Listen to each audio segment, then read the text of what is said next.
ಅವರು ಮಾಡ್ತಿರೋದನ್ನ ನೋಡಿದ್ರೆ ಒಂಥರ ದೊಡ್ಡ ಬಿಸಿನೆಸ್ ಮ್ಯಾನ್ ತರ ಅನ್ಸುತ್ತೆ. ಆದ್ರೆ ಕೆಲಸ ಮಾಡೋರು ಬರೀ ತಮಗೋಸ್ಕರ ಮಾತ್ರ ಯೋಚನೆ ಮಾಡ್ತಾರೆ. ಫ್ರೆಂಡ್ಸ್, ಇವತ್ತು ಖಾನ್ ಸರ್ ಇಂಡಿಯಾದಲ್ಲೇ ತುಂಬಾನೇ ಫೇಮಸ್ ಆಗಿರೋ ಟೀಚರ್ಸ್ ನಲ್ಲಿ ಒಬ್ಬರು. ಅವರನ್ನ ಇವತ್ತು ಯಾರಿಗೆ ತಾನೇ ಗೊತ್ತಿಲ್ಲ ಹೇಳಿ. ಲಕ್ಷಾಂತರ ಅಲ್ಲ, ಕೋಟ್ಯಾಂತರ ಸ್ಟೂಡೆಂಟ್ಸ್ಗೆ ಅವರು ಚಿರಪರಿಚಿತ. ಅವರು ಪಾಠ ಮಾಡೋ ಸ್ಟೈಲ್ ಎಷ್ಟೊಂದು ಮಜಾವಾಗಿರುತ್ತೆ ಅಂದ್ರೆ ಅದೇ ಅವರನ್ನ ಬೇರೆ ಟೀಚರ್ಸ್ಗಿಂತ ವಿಭಿನ್ನವಾಗಿ ತೋರಿಸುತ್ತೆ. ಆದ್ರೆ ಅವರು ಪಾಠ ಮಾಡೋ ಬಗ್ಗೆ ಎಷ್ಟು ಚರ್ಚೆ ಆಗುತ್ತೋ ಅಷ್ಟೇ ಚರ್ಚೆ ಅವರ ಗಳಿಕೆ ಮತ್ತು ಆಸ್ತಿ ಬಗ್ಗೆನೂ ಆಗುತ್ತೆ. ಒಂದ್ಕಾಲ ಇತ್ತು, ಅವರ ಹತ್ರ ಓದೋಕೆ ಬೇಕಾದ ಕನಿಷ್ಠ ಸಾಮಗ್ರಿಗಳನ್ನು ಕೊಳ್ಳೋಕು ದುಡ್ಡಿರಲಿಲ್ಲ. ಆದ್ರೆ ಇವತ್ತು ದೇಶದ ಅತ್ಯಂತ ದೊಡ್ಡ ಎಜುಕೇಶನ್ ಬ್ರಾಂಡ್ಗಳಲ್ಲಿ ಅವರ ಹೆಸರು ಮುಂಚೂಣಿಯಲ್ಲಿದೆ. ಹಾಗಾದ್ರೆ ಇವಾಗ ಬರೋ ಪ್ರಶ್ನೆ ಏನಪ್ಪಾ ಅಂದ್ರೆ, ಖಾನ್ ಸರ್ ತಿಂಗಳಿಗೆ ಎಷ್ಟು ದುಡಿತಾರೆ, ಅವರ ಒಟ್ಟು ಆಸ್ತಿ ಎಷ್ಟಿದೆ, ಅವರ ಇನ್ಕಮ್ ಸೋರ್ಸ್ ಏನೇನೆಲ್ಲ ಇದೆ, ಮತ್ತೆ ಒಬ್ಬ ಪುಟ್ಟ ಟ್ಯೂಷನ್ ಟೀಚರ್ ಆಗಿದ್ದ ಅವರು ಇಷ್ಟೊಂದು ಕೋಟಿ ಕೋಟಿ ರೂಪಾಯಿಯ ಸಾಮ್ರಾಜ್ಯನ ಹೆಂಗೆ ಕಟ್ಟಿದ್ರು. ಇವತ್ತು ನಾವು ಇದರ ಬಗ್ಗೆನೇ ಪೂರ್ತಿಯಾಗಿ ಮಾತಾಡೋಣ. ಖಾನ್ ಸರ್ ಹಿನ್ನೆಲೆ. ಫ್ರೆಂಡ್ಸ್, ಖಾನ್ ಸರ್ ಅವರ ಅಸಲಿ ಹೆಸರು ಫೈಜಲ್ ಖಾನ್. ಅವರು ಹುಟ್ಟಿದ್ದು ಉತ್ತರ ಪ್ರದೇಶದ ದೇವರಿಯಾ ಅನ್ನೋ ಜಿಲ್ಲೆಯಲ್ಲಿ.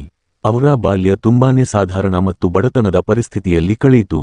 ಅವರು ಎಷ್ಟೋ ಇಂಟರ್ವ್ಯೂಗಳಲ್ಲಿ ಹೇಳಿದ್ದಾರೆ, ಚಿಕ್ಕ ವಯಸ್ಸಲ್ಲಿ ನಮಗೆ ದುಡ್ಡಿನ ಎಷ್ಟೊಂದು ತೊಂದರೆ ಇತ್ತು ಅಂದ್ರೆ ಕೆಲವೊಮ್ಮೆ ಓದೋಕೆ ಬುಕ್ಸ್ ಅಥವಾ ಸ್ಟೇಷನರಿ ಸಾಮಾನು ತಗೊಳ್ಳೋಕು ಕಷ್ಟ ಆಗ್ತಿತ್ತು ಅಂತ. ಆದ್ರೆ ಇದೇ ಕಷ್ಟಗಳು ಮುಂದೆ ಅವರಿಗೆ ದೊಡ್ಡ ಶಕ್ತಿಯಾಗಿ ಬದಲಾಯಿತು. ಈ ಬಡತನದ ಜಂಜಾಟದಿಂದ ಆಚೆ ಬರಬೇಕಾದ್ರೆ ಬರೀ ಎಜುಕೇಶನ್ ಒಂದೇ ದಾರಿ ಅನ್ನೋದು ಅವರಿಗೆ ಬೇಗನೆ ಅರ್ಥ ಆಯಿತು. ಖಾನ್ ಸರ್ ತಮ್ಮ ಆರಂಭಿಕ ಓದನ್ನ ದೇವರಿಯಾ ಜಿಲ್ಲೆಯಲ್ಲೇ ಮುಗಿಸಿದ್ರು. 10ನೇ ತರಗತಿವರೆಗೂ ಇಂಗ್ಲಿಷ್ ಮೀಡಿಯಂನಲ್ಲಿ ಓದಿದ ಅವರು 12ನೇ ತರಗತಿಯನ್ನ ಹಿಂದಿ ಮೀಡಿಯಂನಲ್ಲಿ ಮುಗಿಸಿದ್ರು. ಇದಾದ್ಮೇಲೆ ಅಲಹಾಬಾದ್ ಯೂನಿವರ್ಸಿಟಿಯಿಂದ ಸೈನ್ಸ್ ಸಬ್ಜೆಕ್ಟ್ನಲ್ಲಿ ಬಿಎಸ್ಸಿ ಮತ್ತು ಎಂಎಸ್ಸಿ, ಗ್ರಾಜ್ಯುಯೇಷನ್ ಮತ್ತು ಪೋಸ್ಟ್ ಗ್ರಾಜ್ಯುಯೇಷನ್ ಮುಗಿಸಿದ್ರು. ಜೊತೆಗೆ ಜಿಯಾಗ್ರಫಿ, ಭೂಗೋಳಶಾಸ್ತ್ರ ವಿಷಯದಲ್ಲೂ ಹೈಯರ್ ಎಜುಕೇಶನ್ ಪೂರ್ಣಗೊಳಿಸಿದ್ರು. ಓದು ಮುಗಿದ ಮೇಲೆ ಅವರಿಗೆ ಇಂಡಿಯನ್ ಆರ್ಮಿಗೆ, ಸೇನೆಗೆ ಸೇರಬೇಕೆಂಬ ದೊಡ್ಡ ಕನಸಿತ್ತು. ಅವರು NDA ಮೇನ್ಸ್ ಎಕ್ಸಾಮ್ ಕೂಡ ಪಾಸ್ ಮಾಡಿದ್ರು. ಆದ್ರೆ ಫಿಸಿಕಲ್ ಟೆಸ್ಟ್ನಲ್ಲಿ ರಿಜೆಕ್ಟ್ ಆದ್ರು. ಇಲ್ಲಿಂದಲೇ ಅವರ ಲೈಫ್ ಪೂರ್ತಿಯಾಗಿ ಟರ್ನ್ ತಗೊಂಡಿದ್ದು. ತುಂಬಾ ಕಮ್ಮಿ ಜನಕ್ಕೆ ಗೊತ್ತಿರೋ ವಿಷಯ ಏನಂದ್ರೆ, ಖಾನ್ ಸರ್ ತಮ್ಮ ಕರಿಯರ್ ಶುರು ಮಾಡಿದ್ದು ಬರೀ ಒಬ್ಬ ಸ್ಟೂಡೆಂಟ್ಗೆ ಪಾಠ ಹೇಳಿಕೊಡೋದರ ಮೂಲಕ. ಆ ಟೈಮಲ್ಲಿ ಬಹುಶಃ ಅವರಿಗೂ ಅನ್ಸಿರಲಿಲ್ಲ ಅನ್ಸುತ್ತೆ, ಮುಂದೊಂದು ದಿನ ಇದೇ ಜರ್ನಿ ಅವರನ್ನ ಕೋಟ್ಯಾಂತರ ಸ್ಟೂಡೆಂಟ್ಸ್ ಹತ್ರ ತಗೊಂಡು ಹೋಗಿ ನಿಲ್ಲಿಸುತ್ತೆ ಅಂತ.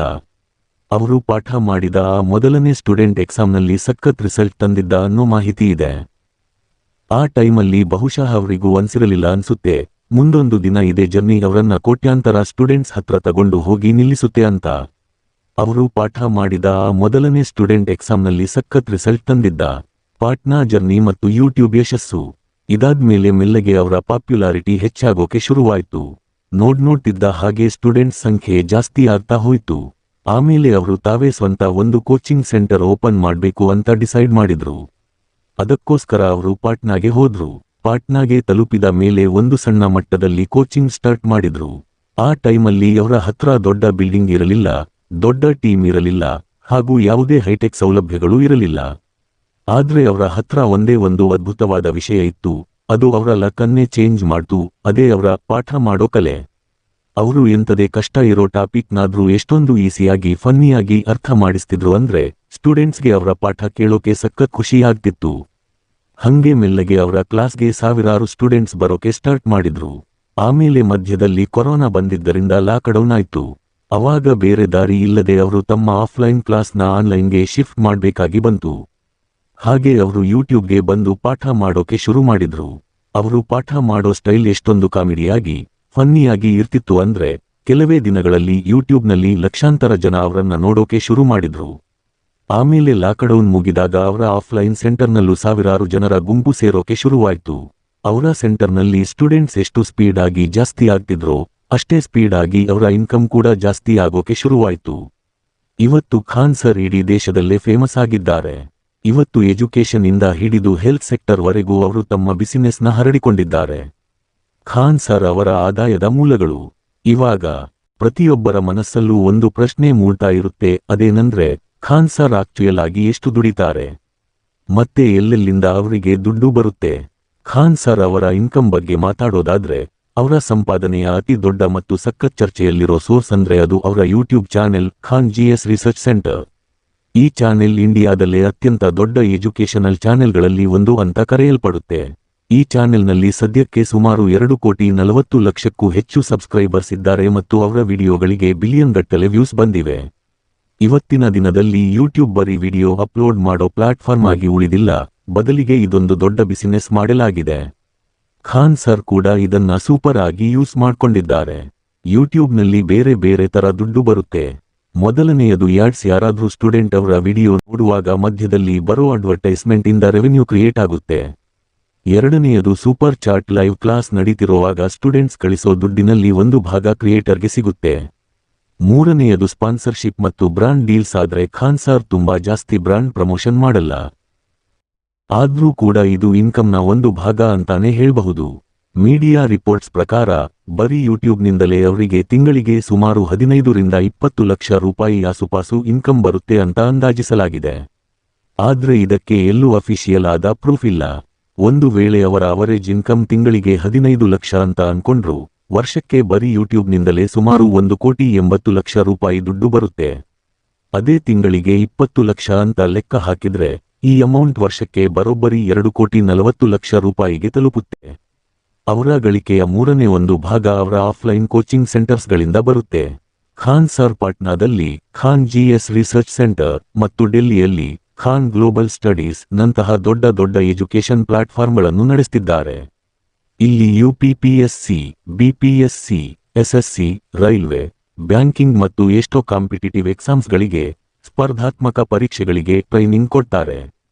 ಈ ಕೋರ್ಸ್ಗಳ ಫೀಸ್ ಒಂದಕ್ಕೊಂದು ಡಿಫರೆಂಟ್ ಆಗಿದೆ. ಕೆಲವು ಬೇಸಿಕ್ ಕೋರ್ಸ್ಗಳು ಬರೀ 200 ರಿಂದ 1,000 ರೂಪಾಯಿಗೆ ಸಿಗುತ್ತೆ. ಅದೇ ಕೆಲವು ಅಡ್ವಾನ್ಸ್ ಮತ್ತು ಲಾಂಗ್ ಟರ್ಮ್ ಕೋರ್ಸ್ಗಳ ಫೀಸ್ 50,000 ದಿಂದ ಹಿಡಿದು 1 ಲಕ್ಷ ರೂಪಾಯಿವರೆಗೂ ಇರುತ್ತೆ. ಇವಾಗ ನೀವೇ ಯೋಚನೆ ಮಾಡಿ, ಪ್ರತಿ ವರ್ಷ ಸಾವಿರಾರು ಸ್ಟೂಡೆಂಟ್ಸ್ ಇಲ್ಲಿ ಅಡ್ಮಿಷನ್ ತಗೋತಾರೆ ಅಂದ್ಮೇಲೆ ಬರೀ ಆಫ್ಲೈನ್ ಸೆಂಟರ್ಸ್ ಫೀಸ್ ಕಲೆಕ್ಷನ್ ನಿಂದಲೇ ಕೋಟಿ ರೂಪಾಯಿ ರೆವೆನ್ಯೂ ಕ್ರಿಯೇಟ್ ಆಗುತ್ತೆ. ಇದೇ ಕಾರಣಕ್ಕೆ ಎಷ್ಟೋ ಜನ ಎಕ್ಸ್ಪರ್ಟ್ಸ್ ಏನಂತಾರೆ ಅಂದ್ರೆ ಅವರ ಅತಿ ದೊಡ್ಡ ಇನ್ಕಮ್ ಬರೀ ಯೂಟ್ಯೂಬ್ ಅಲ್ಲ, ಬದಲಿಗೆ ಅವರ ಇಡೀ ಎಜುಕೇಶನ್ ನೆಟ್ವರ್ಕ್ ಅಂತ. ಆನ್ಲೈನ್ ಆಪ್ ಮತ್ತು ದೊಡ್ಡ ಆಫರ್. ಇಷ್ಟೇ ಅಲ್ಲದೆ ಖಾನ್ ಸರ್ ಅವರದ್ದೇ ಆದ ಒಂದು ಅಫಿಷಿಯಲ್ ಆಪ್ ಕೂಡ ಇದೆ. ಅಲ್ಲಿ ಲಕ್ಷಾಂತರ ಸ್ಟೂಡೆಂಟ್ಸ್ ಆನ್ಲೈನ್ ಕ್ಲಾಸಸ್ ತಗೋತಾರೆ, ಆನ್ಲೈನ್ ಬ್ಯಾಚಸ್ ಕೊಳ್ಳುತ್ತಾರೆ ಮತ್ತು ಸ್ಟಡಿ ಮೆಟೀರಿಯಲ್ಸ್ ಯೂಸ್ ಮಾಡ್ತಾರೆ. ಆನ್ಲೈನ್ ಕೋರ್ಸ್ ಫೀಸ್ ಆಫ್ಲೈನ್ ಕೋರ್ಸ್ಗೆ ಹೋಲಿಸಿದ್ರೆ ಕಮ್ಮಿ ಇರುತ್ತೆ, ಆದ್ರೆ ಇಲ್ಲಿ ಓದೋ ಸ್ಟೂಡೆಂಟ್ಸ್ ಸಂಖ್ಯೆ ಮಾತ್ರ ತುಂಬಾನೇ ಜಾಸ್ತಿ ಇರುತ್ತೆ. ಇದೇ ಕಾರಣಕ್ಕೆ ಈ ಆನ್ಲೈನ್ ಪ್ಲಾಟ್ಫಾರ್ಮ್ ಕೂಡ ಅವರ ಇನ್ಕಮ್ನ ಒಂದು ದೊಡ್ಡ ಸೋರ್ಸ್ ಆಗಿದೆ.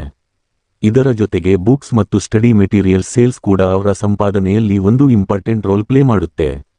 ಕಾಂಪಿಟಿಟಿವ್ ಎಕ್ಸಾಮ್ಸ್ಗೆ ಪ್ರಿಪೇರ್ ಆಗೋ ಲಕ್ಷಾಂತರ ಸ್ಟೂಡೆಂಟ್ಸ್ ಅವರ ನೋಟ್ಸ್ ಮತ್ತು ಬುಕ್ಸ್ನ ಕೊಳ್ಳುತ್ತಾರೆ, ಇದರಿಂದನೂ ಒಳ್ಳೆ ಇನ್ಕಮ್ ಬರುತ್ತೆ. ಒಂದು ಇಂಟರೆಸ್ಟಿಂಗ್ ವಿಷಯ ಏನಂದ್ರೆ ಖಾನ್ ಸರ್ ಒಂದು ಶೋನಲ್ಲಿ ಹೇಳ್ಕೊಂಡಿದ್ರು ಅವರಿಗೆ ಒಂದು ದೊಡ್ಡ ಎಡ್ಟೆಕ್ ಕಂಪನಿಯಿಂದ ಬರೋಬ್ಬರಿ 107 ಕೋಟಿ ರೂಪಾಯಿಯ ಆಫರ್ ಬಂದಿತ್ತಂತೆ. ಆದ್ರೆ ಅವರು ಆ ದೊಡ್ಡ ಆಫರ್ನ ರಿಜೆಕ್ಟ್ ಮಾಡಿದ್ರು. ಜಸ್ಟ್ ಯೋಚನೆ ಮಾಡಿ, ಯಾರ ಎದುರುಗಡೆ 107 ಕೋಟಿ ರೂಪಾಯಿಯ ಆಫರ್ ಇತ್ತೋ? ಹಾಗೆ ಬಂದಿರೋ ಆಫರ್ನ ಬೇಡ ಅನ್ಬೇಕಾದ್ರೆ ಅವರ ಥಿಂಕಿಂಗ್ ಮತ್ತು ವಿಷನ್, ದೂರದೃಷ್ಟಿ ಎಷ್ಟು ಡಿಫರೆಂಟ್ ಆಗಿರಬಹುದು ನೀವೇ ಯೋಚನೆ ಮಾಡಿ. ಇವತ್ತು ಎಷ್ಟೋ ವೆಬ್ಸೈಟ್ಗಳಲ್ಲಿ ಅವರ ಒಟ್ಟು ಆಸ್ತಿ ನೆಟ್ವರ್ಕ್ 45 ಕೋಟಿ ರೂಪಾಯಿಗಿಂತಲೂ ಜಾಸ್ತಿ ಇದೆ ಅಂತ ತೋರಿಸ್ತಾರೆ.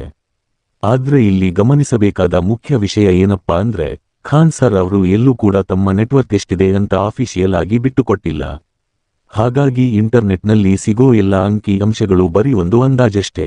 ಆದ್ರೂ ಕೂಡ ಬಹುತೇಕ ರಿಪೋರ್ಟ್ಗಳು ಒಪ್ಪಿಕೊಳ್ಳೋ ವಿಷಯ ಏನಂದ್ರೆ ಅವರ ಆಸ್ತಿ ಕೋಟಿಗಟ್ಟಲೆ ಇದೆ ಮತ್ತು ಅದು ದಿನದಿಂದ ದಿನಕ್ಕೆ ಹೆಚ್ಚಾಗ್ತಾನೆ ಇದೆ. ನಾವು ಒಂದು ವಿಷಯ ಅರ್ಥ ಮಾಡ್ಕೋಬೇಕು, ನೆಟ್ವರ್ಕ್ ಅಂದ್ರೆ ಬರೀ ಬ್ಯಾಂಕ್ ಅಕೌಂಟ್ನಲ್ಲಿ ಇಟ್ಟಿರೋ ದುಡ್ಡು ಮಾತ್ರ ಅಲ್ಲ. ನೆಟ್ವರ್ಕ್ನಲ್ಲಿ ಜಮೀನು, ಮನೆ, ಇನ್ವೆಸ್ಟ್ಮೆಂಟ್ಸ್, ಹೂಡಿಕೆ, ಬಿಸಿನೆಸ್, ಬ್ರಾಂಡ್ ವ್ಯಾಲ್ಯೂ ಮತ್ತು ಡಿಜಿಟಲ್ ಅಸೆಟ್ಸ್, ಆಸ್ತಿಗಳು ಎಲ್ಲವೂ ಸೇರಿರುತ್ತೆ. ರಿಪೋರ್ಟ್ಸ್ ಪ್ರಕಾರ ಖಾನ್ ಸರ್ ಎಜುಕೇಶನ್ ಫೀಲ್ಡ್ಗೆ ಸಂಬಂಧಪಟ್ಟ ಎಷ್ಟೋ ಪ್ರಾಜೆಕ್ಟ್ಗಳಲ್ಲಿ ಇನ್ವೆಸ್ಟ್ ಮಾಡಿದ್ದಾರೆ. ಕೆಲವು ರಿಪೋರ್ಟ್ಗಳ ಪ್ರಕಾರ ಅವರು ಬಿಹಾರದಲ್ಲಿ ಜಮೀನು ಕೂಡ ಕೊಂಡುಕೊಂಡಿದ್ದಾರೆ. ಇದರ ಜೊತೆಗೆ ಅವರ ಕೋಚಿಂಗ್ ಸೆಂಟರ್ಸ್ ವ್ಯಾಲ್ಯೂ ಕೂಡ ಕೋಟ್ಯಂತರ ರೂಪಾಯಿ ಅಂತ ಅಂದಾಜಿಸಲಾಗಿದೆ. ಬರೀ ಅವರ ಯೂಟ್ಯೂಬ್ ಚಾನೆಲ್ನ ಬ್ರಾಂಡ್ ವ್ಯಾಲ್ಯೂ ಲೆಕ್ಕ ಹಾಕಿದ್ರು 2,40,00,000ಕ್ಕೂ ಹೆಚ್ಚು ಸಬ್ಸ್ಕ್ರೈಬರ್ಸ್ ಇರೋ ಚಾನೆಲ್ ಅಂದ್ರೆ ಅದೇ ಒಂದು ದೊಡ್ಡ ಡಿಜಿಟಲ್ ಆಸ್ತಿ, ಡಿಜಿಟಲ್ ಆಸೆಟ್. ಇನ್ನು ಮುಂದಿನ ದಿನಗಳಲ್ಲಿ ಅವರ ಆಸ್ತಿ ಇನ್ನೂ ಜಾಸ್ತಿ ಆಗೋ ಎಲ್ಲಾ ಸಾಧ್ಯತೆಗಳು ಇವೆ. ಯಾಕಂದ್ರೆ ಅವರ ಪಾಪ್ಯುಲಾರಿಟಿ ದಿನದಿನಕ್ಕೂ ಬೆಳೀತಾ ಇದೆ ಹಾಗೂ ಆನ್ಲೈನ್ ಎಜುಕೇಶನ್ ಮಾರ್ಕೆಟ್ ಕೂಡ ಸಖತ್ ಸ್ಪೀಡ್ ಆಗಿ ದೊಡ್ಡದಾಗ್ತಾ ಇದೆ.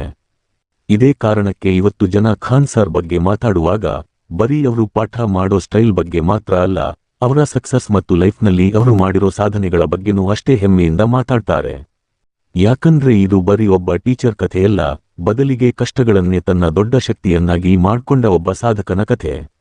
ಅವರು ಎಜುಕೇಶನ್ ಅನ್ನೇ ತಮ್ಮ ಅಸ್ತ್ರವಾಗಿ ಮಾಡ್ಕೊಂಡು ಕೋಟ್ಯಾಂತರ ಸ್ಟೂಡೆಂಟ್ಸ್ ಹೃದಯದಲ್ಲಿ ದೊಡ್ಡ ಸ್ಥಾನ ಗಿಟ್ಟಿಸಿಕೊಂಡಿದ್ದಾರೆ. ಸೊ ಫ್ರೆಂಡ್ಸ್, ಇವತ್ತಿಗೆ ಇಷ್ಟೇ.